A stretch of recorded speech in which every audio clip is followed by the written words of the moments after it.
The one to whom nothing was refused, whose tears were always wiped away by an anxious mother, will not abide being offended.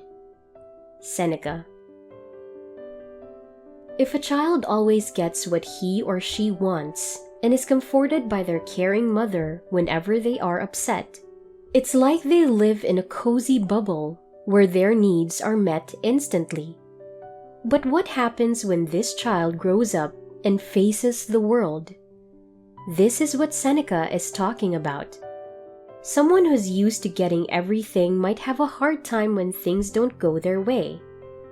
In families, we often try to make things easy for our loved ones. We want them to feel happy and safe.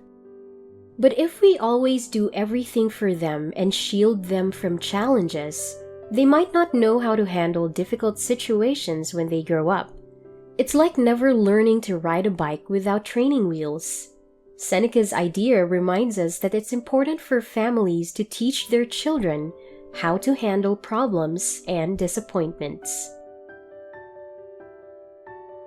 Even if there shall appear in you a likeness to him who, by reason of your admiration, has left a deep impression upon you, I would have you resemble him as a child resembles his father, and not as a picture resembles its original. For a picture is a lifeless thing. Seneca. Consider how a child looks up to their parents with admiration. Seneca compares resembling someone to being like a child who takes after their parents, and not like a picture that looks like its original. But what does this really mean for families? For us, watching our parents and wanting to be like them resonated with Seneca's idea that we should learn from the good things our parents do, but not copy them exactly. It's like trying to be ourselves while also being inspired by them. He also talks about how relationships in families are not like pictures, which are still and unchanging. Families are living things that grow and change. So how can we learn from our family members and let them inspire us, but also keep our own uniqueness? Seneca's words make us ponder about how we can be influenced by our family members in a good way, while also staying true to who we are. Just like a child learns from their parents, but becomes their own person, we can learn from our families and still have our own special qualities. So with our children, their growing up brings wider fruits, but their infancy was sweeter. Seneca. Our family is like a big, strong tree in a beautiful garden. This tree has been there since we were born, and it's really important in our lives. When we were babies, our family took care of us, just like how a tree needs sunlight and rain to grow. Those early years were full of happiness and innocence. As we got older, our family branched out like a tree. We each made our own things, exploring the world, and our family had unique adventures, making us more fascinating. But things change over time. Life brings new experiences and challenges, like the wind blowing through the tree's leaves. These difficult things make us even stronger. So it's not about this or that. It's all connected. Seneca's quote reflects how we all learn and grow as we age. The family expands, forming more connections and stories. And even though the sweetness of being a little kid might fade, it's replaced by the warmth of sharing experiences and supporting each other.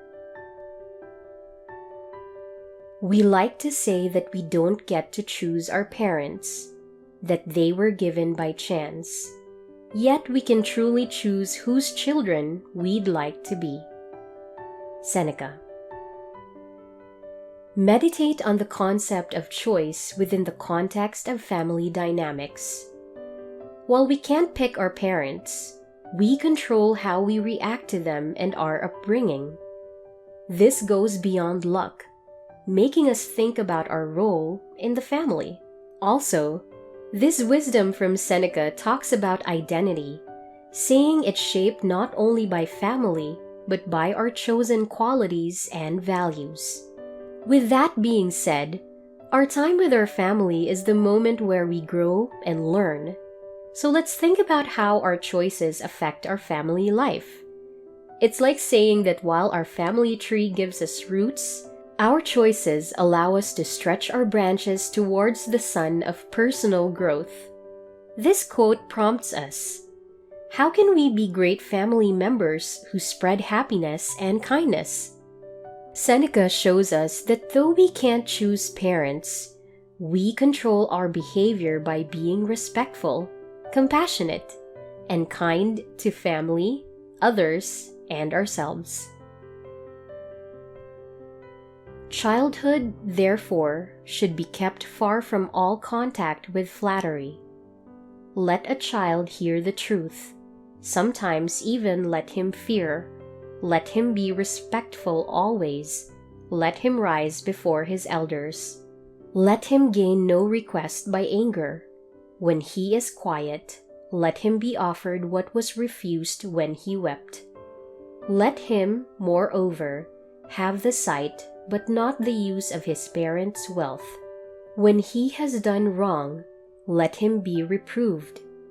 Above all, let his food be simple, his clothing inexpensive, and his style of living like that of his companions. The boy will never be angry at someone being counted equal to himself, whom you have, from the first, treated as the equal of many. Seneca. Seneca advises honesty with kids, not just saying what pleases them. He emphasizes teaching respect, as it's vital for kids to treat elders well.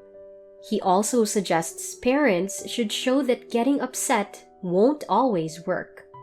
Instead, children should learn to ask politely and be patient. This teaches children their feelings matter, but they can't always get things immediately. Seneca believes that they should understand money and nice things, but not have too much. This way, they value what they have. He adds that if they make mistakes, they should learn from them and avoid repeating them. Lastly, Seneca says that kids should live and be treated like everyone else. This means treating them like they're equal to their friends and others. It helps them learn that everyone is important and should be treated kindly. Remember, even if everyone else turns away from us, our loving family will always be there for us. So we should appreciate and express gratitude for their existence. With that, this is again Powerful Quote. Thank you for watching and see you in the next video.